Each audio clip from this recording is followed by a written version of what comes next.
In this lecture, we're going to deal with the conflict between the Sunni Caliph Sultan of the Ottoman Empire and the Shiite Safavid Shah. These conflicts that raged over the 16th and 17th centuries have come to define a great deal of the geopolitics as well as the religious allegiances in the Middle East today.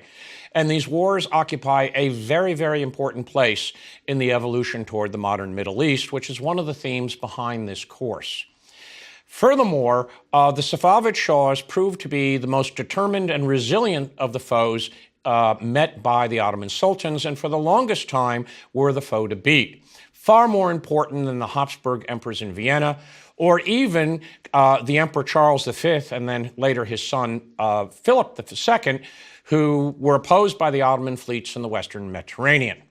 Those fields, those theaters of operation, we will look at in the coming lectures. But prime place belongs to the eastern frontier.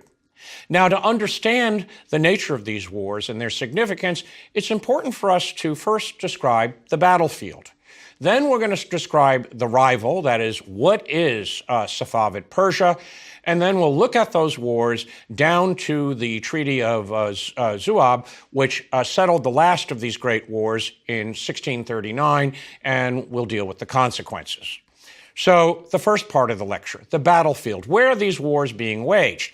Well, not at all surprising to me is the fact that these are in strategic lands that have long been in the headlines of the international press. They involve areas of eastern Turkey, Iran, Iraq, and Syria, which have perpetually been in the headlines at least since the Roman period. And my interest in these regions originally was aroused by Roman military operations in what we today call the Middle East. And the Roman emperors and the Ottoman sultans both shared the same strategic problem. How does a power entrenched essentially in the Mediterranean world cope with a powerful Iranian foe for domination of the Middle East? And that is one of the great themes of these wars. Well, the landscape. It is a forbidding and relentless landscape. Once you cross the Great Taurus Mountains, to look at it from the Ottoman Sultan's viewpoint, you enter onto a high tableland, the historic land of Armenia. It's 3,000 feet above sea level, and it's ringed with mountains, the Great Caucasus to the north, the Tur Abain to the south, the Anti-Taurus to the west. These great mountain ranges rise anywhere up to 5,000 feet. Nonetheless, that high tableland is the access into northwestern Iran, into the historic lands of all Iranian regimes, and especially the foe, the Safavid Shahs. In addition to being a very harsh and forbidding landscape, it is very thinly settled. They are grasslands, primarily. There's very little wood. When you're operating on this landscape, you only have a couple of months to be sure of sufficient fodder for cavalry. You start operations perhaps in June. You should be thinking of winter quarters by September. And any mistake, the terrain and the weather is unforgiving. The main Ottoman base, Erzurum, is 800 miles from Constantinople on the edge of that great plateau, and to this day, Erzurum is the coldest city in Turkey. On the Iranian side, the area is just as important because it gives entrance into Asia Minor, into Anatolia, and it's those strategic routes across Armenia that both Shah and Sultan battled over. To the north are great passes over the Caucasus. In the central regions, the Darial Pass, which some of you may remember in dealing with the various steppe nomads. That is one of the main passes that leads from the Middle East into Russia. Along the Caspian Sea is the Derbent Pass, just as strategic, and both those passes were objects of Ottoman armies as well as Safavid armies in the course of the 16th and 17th century. To the south of this region, broken by the mountain range around Lake Van, when you go over those mountains from the Lake Van region, you enter the region that we often call Mesopotamia. Sometimes it's referred to as the Al Jazeera, the island, the grasslands, with all sorts of caravan cities, Urfa, ancient Edessa, Haran, Karai, Diabica, Amida, and above all, the city of Mosul. This was a very, very strategic area, and it led to the routes to Baghdad in lower Iraq, which was a great historic capital of the Abbasid Caliphate and a military objective for both sides. Both the Shah and the Sultan needed to control Baghdad.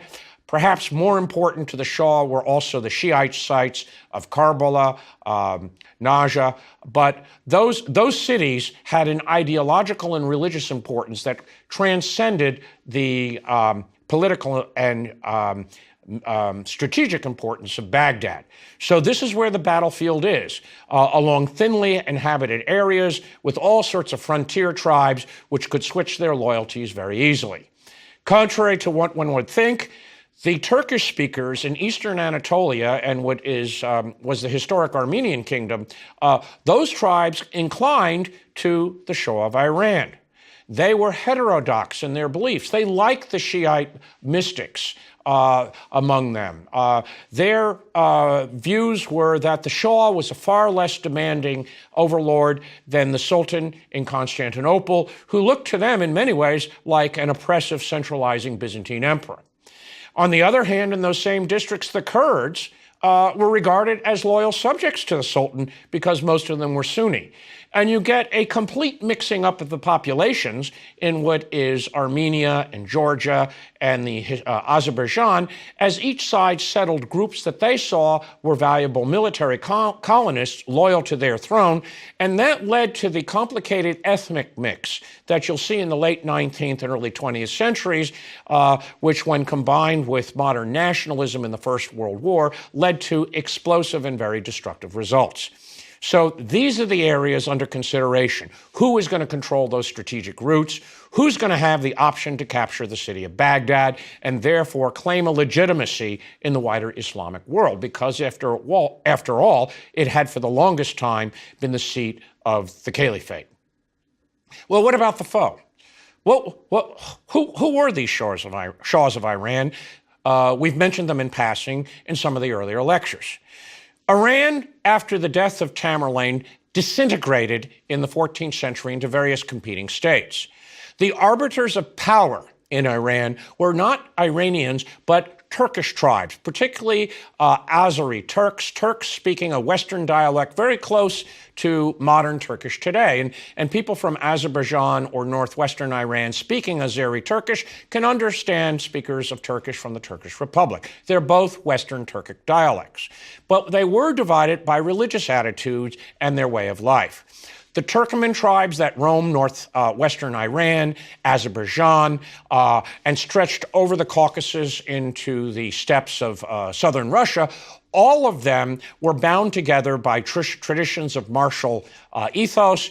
Most of them remembered the great conquest of Tamerlane, and they were ideal to organize into tribal regiments that were invincible on the battlefield. They were, without a doubt, the best horse archers you could get. They, in effect, were the military power, the arbiters in what is today Iran and Iraq. And any ruler who could mobilize these tribes would have a chance to take Baghdad, the fabled cities of Iran and Central Asia, and build a great Eastern Islamic empire. And this happened in 1501. A man by the name of Shah Ismail, taking the title Shah, which harkens back to the earlier Sassanid rulers of Persia before the arrival of Islam, he built his power on those Turkoman tribes. Many of the tribes are remembered under the name of Kizilbash, which means red turbans. That was their designation, that they were adherents to a Shiite mystical tradition.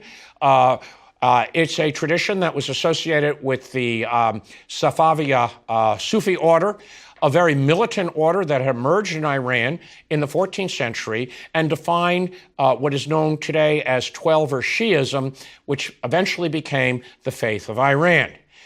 This order, with its mystical traditions, when combined with the heady traditions of a Hoja, of shamans in the Turkic tradition, produced a remarkable military ideology that motivated these tribes. Shah Ismail, by all accounts, and he ruled from 1501 to 1524, was clearly a mystic within that Shia tradition. He may well have seen himself as a messianic figure. And his reign is looked upon as a turning point in Islamic history. Many scholars of Islamic history think that after the trauma of the Mongol invasions, and the last of those invasions was essentially the campaigns of Tamerlane, who died in 1405, that there was a chance in the 15th century, perhaps, where the Shia and Sunni groups could come together. They had experienced the common catastrophe of the Mongols. There were efforts on the part of Shia theologians to get their opinions about the authority of Ali, the importance of descendants of the Prophet becoming the new caliphs, the role of the Imam, that the Shia tradition could be accepted as the fifth theological school of an expanded Sunni Islam. Now, it's still a debate whether this would have happened. But once Shah Ismail is on the throne, that option is closed. Henceforth, those Turkoman Shiite forces, the Kizilbash, uphold the power of this charismatic Shah, and his idea is to reconstruct earlier tribal federations that had dominated eastern Anatolia, that had brought Baghdad under control, and had expanded deep into Central Asia. That put him on a direct collision course with the Ottoman Sultan, as well as the newest power on the steppes, the Uzbek Turks, who are a separate lecture for another course. And as a result, when the Sultan Selim I came to the throne, after that very, very turgid civil war that resulted in Bayezid II abdicating, Selim I saw this Iranian foe as a new and very dangerous foe. In 1512, Shah Ismail was at the height of his power. He dominated the tribes of eastern Anatolia. Many tribes that were nominally Ottoman vassals looked to Iran. Furthermore, the Shah was in league with the Mamluk Sultan, and Selim saw the emergence of a coalition that could very well have snuffed out the Ottoman Sultanate. And he wisely decided that the first foe to take out was the Iranian Shah. And we discussed that first war between the Ottomans and the Safavids. Safavids taking their name from the Shiite Sufi order that was so important for the formation of this religious ideology. In 1514, the Ottoman army marched across the military highways of Asia Minor. You saw Ottoman logistics swing into action. They made it to Erzurum, and then they crossed into certain border areas around Lake Van, which is today in eastern Turkey, and the borderlands in what was then eastern Armenia, as well as on the other side in Iran and Azerbaijan. These become the battlefields for the rest of the 16th and 17th centuries. And it is in this invasion that the power of the Janissary infantry is first revealed against Turkic horse archers at the Battle of Shaldiran. On August 23rd, 1514, Selim wins a resounding victory. By September 5th, he's occupied Tabriz. He is over 1,200 miles away from his capital. It's late in the year. This results in a sack of the city and the withdrawal of the Ottoman army.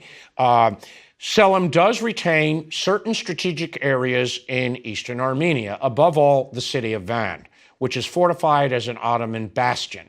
In addition, to the east are a series of supporting forces, forts. The most impressive that has survived is Hoshap, which is a very good example of Ottoman architecture of this period. South of Lake Van and the mountain ranges that break off Armenia and eastern Anatolia is the Mesopotamian plain, and all important to reach it is Bitlis, which controls a strategic pass immediately to the west of Lake Van. And so what happens after the victory over the Shah, Ottoman armies position themselves to invade what we would call Mesopotamia and then Syria, and the prize is Egypt. Selim switches his strategic objectives to the conquest of Mamluk Egypt, and then he succeeds brilliantly. But the danger of the Shah is still there. When Suleiman comes to the throne in 1520, Shah Ismail never forgot the fact that his capital had been captured. And he and his successors take all sorts of measures to prevent that.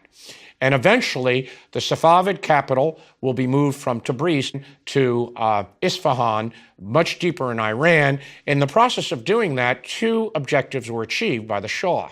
First, the capital of the Iranian state was now beyond the reach of the Ottoman army, logistically. Second, it would entrench the power of the Safavid dynasty in Iran and transform this dynasty into a much more effective bureaucratic state upholding a Shiite ideology. And you see that in the reign of Abbas I, Abbas the Great, who came to the throne in 1588. So Suleiman now faces a dangerous foe. Furthermore, there's the question of Baghdad, which was nominally under the control of the Iranian Shah. Suleiman waged 3 wars against the Shah. Only the first one was really successful, and that's a war that erupted in 1532 over strategic border areas, and it was waged essentially down to 1538, and it already revealed some of the objectives of the later Ottoman sultans: controlling strategic fortresses in what used to be Armenia, the historic lands of Armenia, and also capturing Baghdad.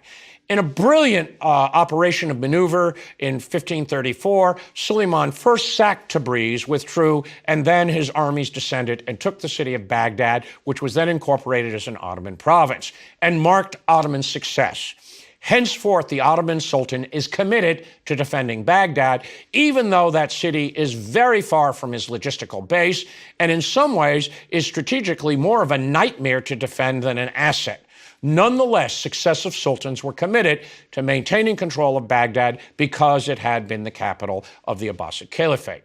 By 1538, Basra is captured, and the Ottomans now have access to the Persian Gulf. And they control the whole of the Fertile Crescent. Almost all of the Arabic lands are now in control. Well, that war left still the issue unresolved of who owns those eastern fortresses. Twice again, Suleiman ended up going to war against the new Shah, Tahmasp.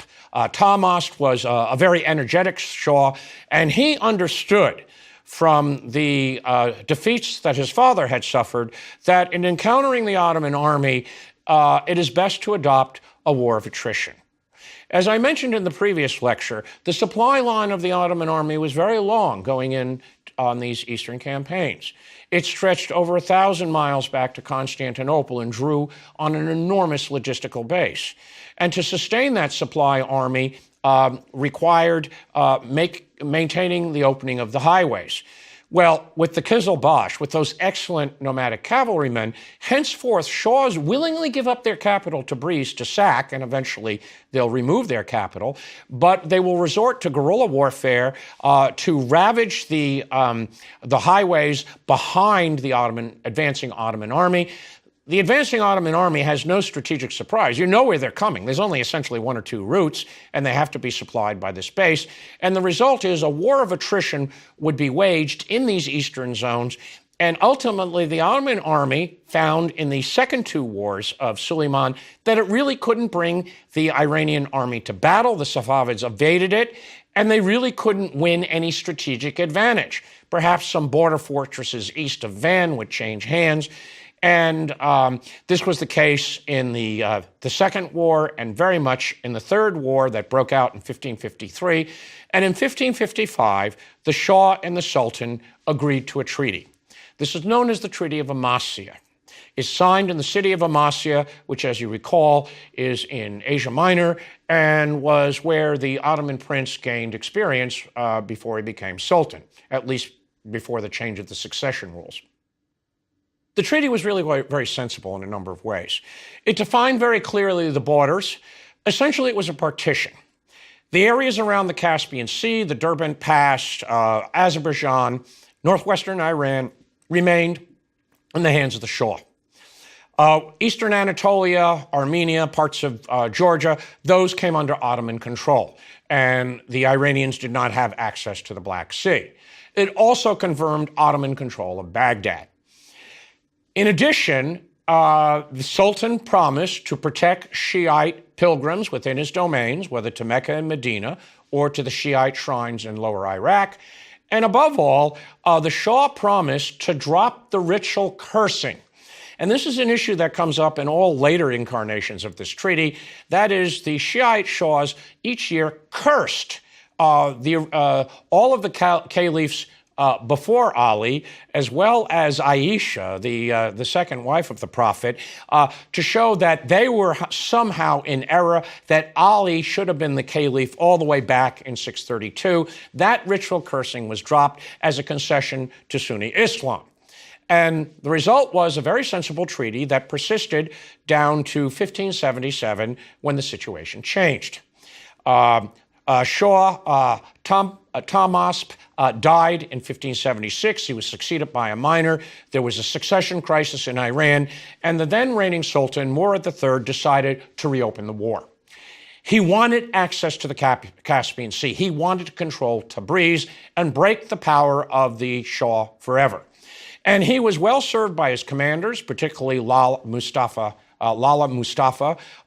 Grand Vizier, the man who had the command disputes back in, which I mentioned in 1577. In 1578, he wins a decisive battle, and eventually a treaty is signed as the Ottoman governors occupy all of the strategic lands in Azerbaijan, northwest Iran, including Tabriz, and get access to the Caspian Sea. And this is recognized by a treaty in 1590 that revises the provisions in the Treaty of Amasya. The control of those regions are never forgotten by the Ottoman sultans. They become a major objective of the Ottoman government in 1918. After the collapse of Russia, and we'll discuss how Enver Pasha, the then Minister of War, ordered his uncle Halil Pasha, along with the so-called Army of Islam, to occupy those strategic cities, particularly the city of Baku on the Caspian Sea. And those territorial claims go back to that treaty from the reign of Murad III.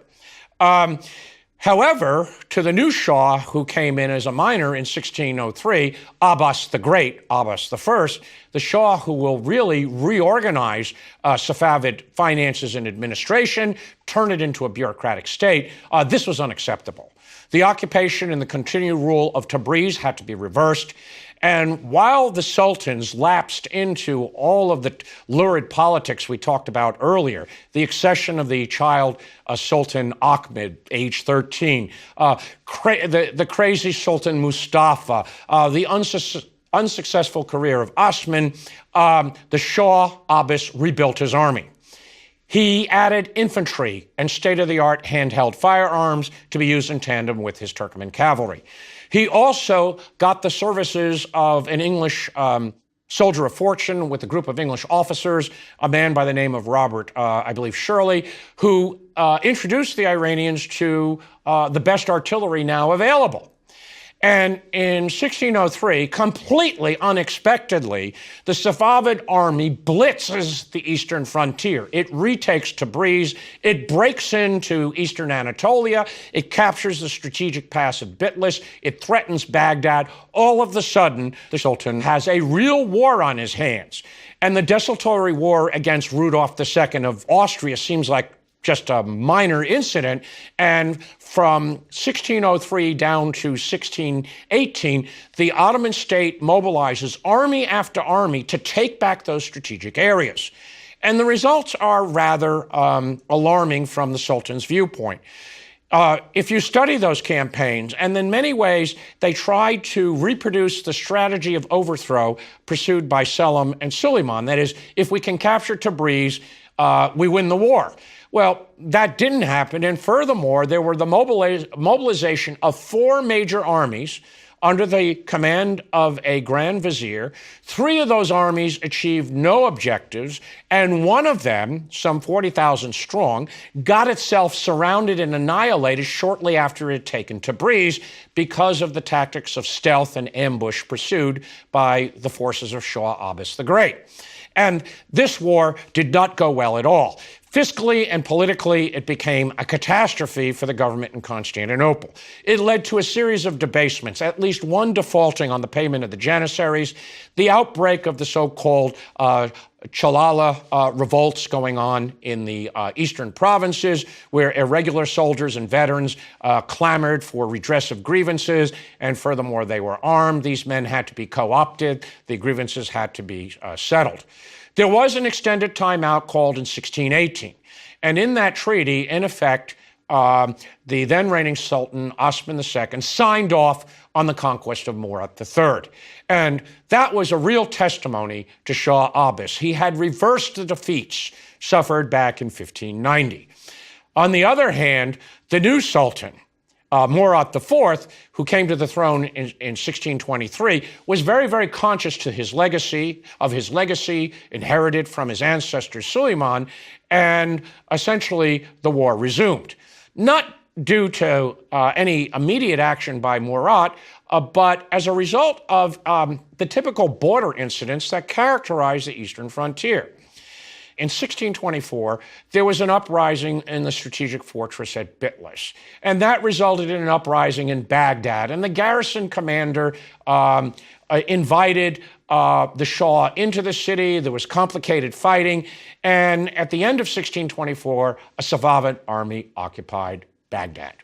There was a massacre of the Sunni population, and the Shia sites were now liberated, and this was an embarrassment that no government in Constantinople could tolerate. At first, Murat sent his grand viziers to retake the city. There were 2 unsuccessful sieges, and finally, in 1634, Murat IV takes the field himself. First, he captures the strategic fortresses in the east, particularly Yerevan, and then, in a brilliant campaign in 1638, he besieges and captures the city of Baghdad, which I said was a showcase of Ottoman logistics.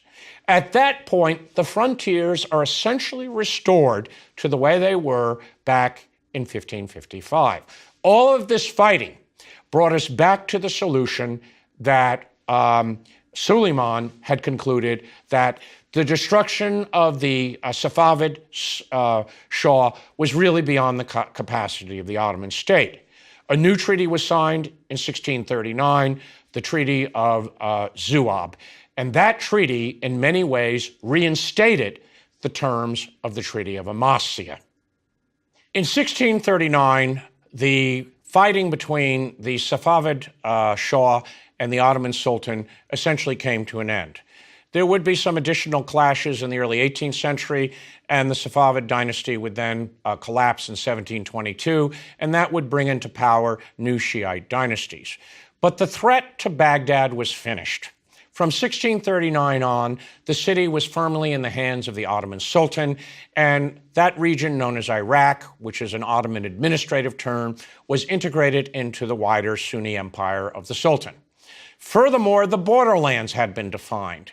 And if you look at the map today, the boundaries between eastern Turkey and Iran, or the boundaries along Iraq and Iran today, those boundaries more or less correspond really ultimately back to the Treaty of Amasya in 1555 that was then reinstated in 1639. And those boundaries held up quite well, and it was a realistic partition of these regions between the 2 great Muslim powers.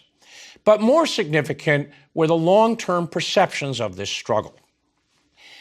As I mentioned at the start, that perhaps at the opening of these wars, there was a possibility of an understanding between the Sunni and Shiite religious schools after the Mongol catastrophe. But as a result of these wars between the Ottomans and the Safavids, the differences between Sunni and Shia Islam were sharply defined. The Shiites who controlled Iran as the only really serious Shiite state, and also felt themselves the heirs to the great Persian empires of the past, they looked upon Lower Iraq as theirs.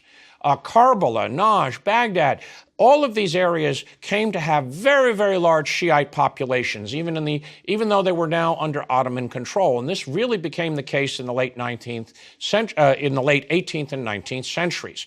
And they never forgot that these regions had once been occupied and were part of that greater Safavid state. The Ottomans were just as insistent that these regions should remain as Sunni Islamic. And the result is the tensions between Shia and Sunni were sharpened. And that raised questions as opposed to what were the identities of the populations in each state. Those Sunnis under Shiite control would move to the Ottomans. The Shiites under Ottoman control, did they really look to the Shah in Iran? And the result of these wars is to sharpen the tensions that we still see today in the Middle East. Another important point of these struggles is the strategic importance of these lands. Regions that would have been called in Roman times Armenia and Mesopotamia, areas that have sometimes been seen as the centers of a new Kurdistan. These regions have always been strategic, and they've been fought over by imperial powers. The difference today is the issue of energy. It just so happens there's important oil and gas deposits in these regions that heightens the tensions among both the regional powers and the great powers as to the fate of these lands. And so many of the concerns, many of the geopolitical concerns, many of the religious divides that you see in the Middle East today go back directly to this struggle between the Shah and the Sultan. To their credit, the Shah and the Sultan in 1639 had settled their differences by negotiation. And would that treaty in 1639 had held up down to the present day, because it would have removed an awful lot of tragic history which is to follow.